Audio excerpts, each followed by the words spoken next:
Greg Ehrenberg here with Adam Scherer. It is Thursday's NBA injury report. And once again, this week, just not very lengthy injury reports, but there are certainly some key names on the injury report. Not only players that are out, but players coming back too, because Kevin Durant is going to be back in the mix for the Brooklyn Nets. That is going to be important. Also important is you guys liking this video, subscribing to the YouTube channel. We appreciate it. It helps us out a whole bunch. And if you have any questions or comments you want to throw in, leave them in the comment section below. I'll be checking those out later on in the day. Let's start with the injury report and beginning with Trae Young. He's questionable to play. He rolled his ankle in the Hawks last game, sat out for a little bit. He was limping, went to the locker room, did come back and finish the game, but seems like maybe that ankle swelled up on him a little bit because he's officially listed as questionable. If he is unable to play today, what are you expecting from the Hawks backcourt? I expect that you see DeLon Wright slide into the starting lineup. He's $3,100. It would be very similar to the Malachi Flynn situation that we've had in Toronto, where you can say what you want about DeLon Wright as a fantasy producer, but he's at 0.77 DraftKings points per minute this season. If he gets 30 to 32 minutes at 3,100, it's just really difficult to pass that up.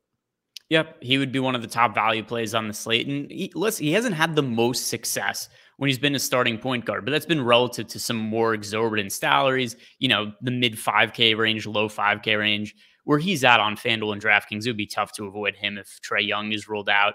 Is there anybody else you would see from the Hawks really benefiting? We also have John Collins. He remains out of the mix, but it's been accounted for. Collins has been out for a while. Yeah, I think it's likely you would see increased production from Bogdan Bogdanovic in particular. He's averaged 1.16 DraftKings points per minute without Young on the floor this year, has a 25% usage rate, 22% assist percentage.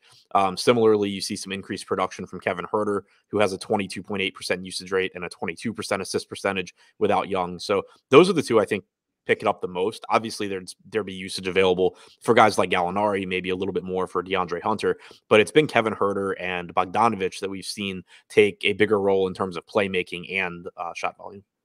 All right, now let's move to the Toronto Raptors, a team that always ends up being on this injury report. OG Anunoby, he remains out. He was upgraded to questionable a few days ago, which kind of made it seem like he was close to returning from his finger injury, but he's listed as out for today, so it seems like he is not going to play.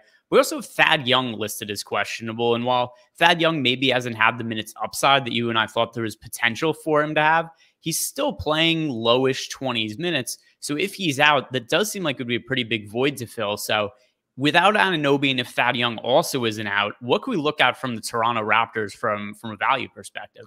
So if Young is out and Van Vliet is in, I think it's likely you're just getting a little bit more run for Boucher, probably a little bit more playing time for Birch and Achua. They combined for 34 minutes last game. I think if Young is out, maybe you see them get, 40 minutes or something like that. And Boucher gets up to like 22, 23 instead of the 18 that he played.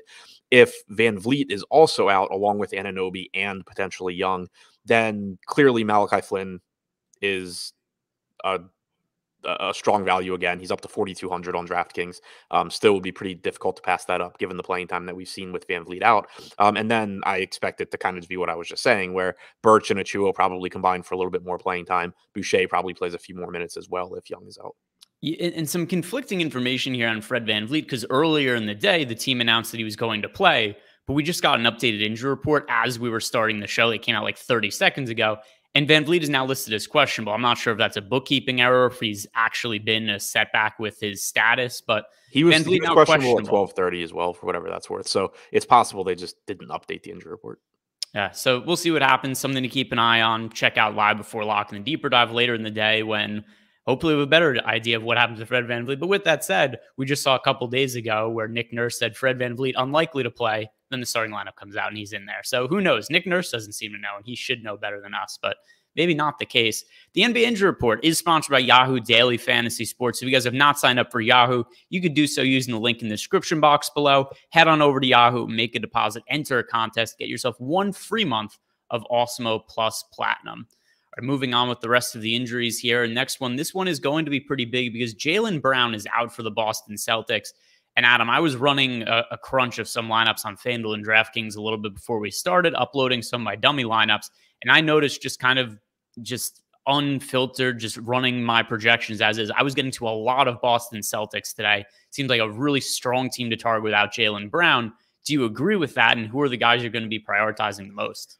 Yeah, I do, because it opens up usage, it opens up fantasy production, and then it also opens up playing time. So obviously it's a benefit for Jason Tatum. The offense is undoubtedly going to run through him here, whereas typically, it still runs through him, but you have Jaylen Brown out there soaking up a bunch of usage as well. It also opens up minutes, most likely for Derek White, for Grant Williams. The one thing that I would mention is on DraftKings in particular, they were pretty aggressive with the pricing here. Derek White's at $6,300. Grant Williams is at $4,600.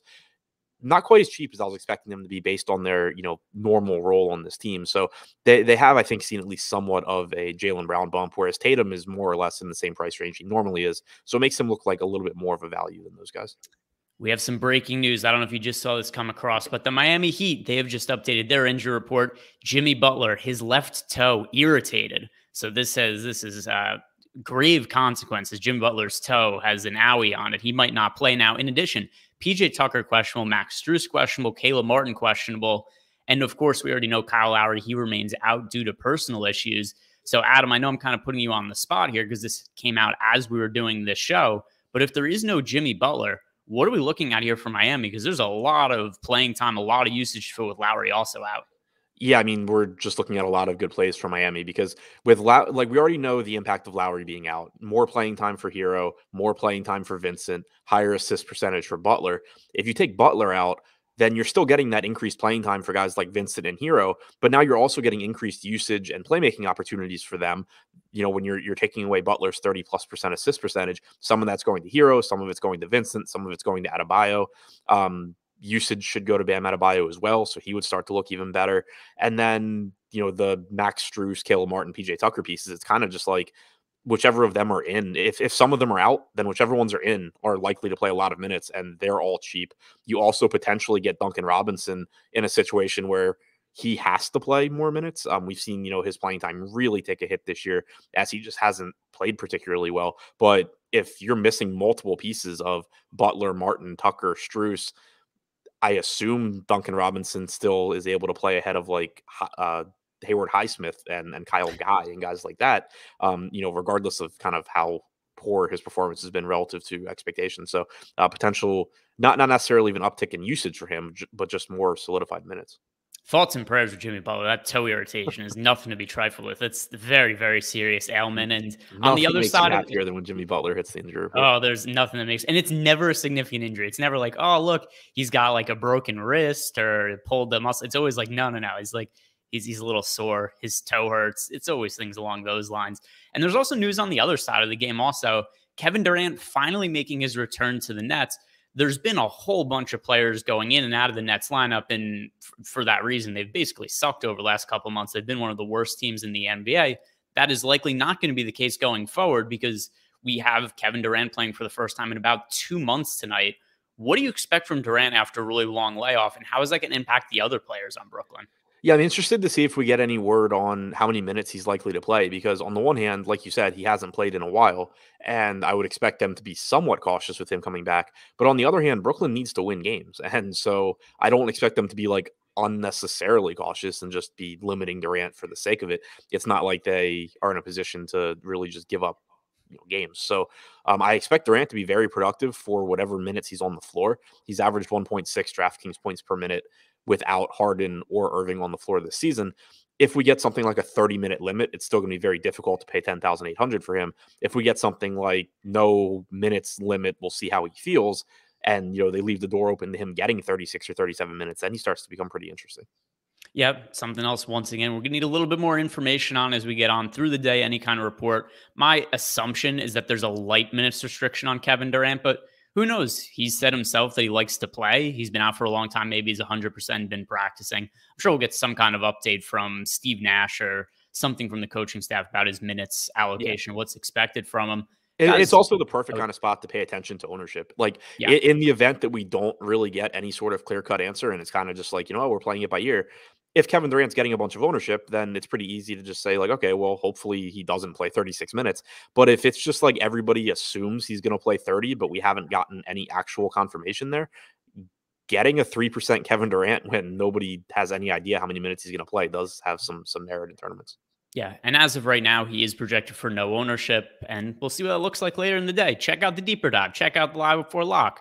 like this video, subscribe to the YouTube channel, leave us a comment section below. Will Jimmy Butler be able to overcome his devastating toe injury and play tonight?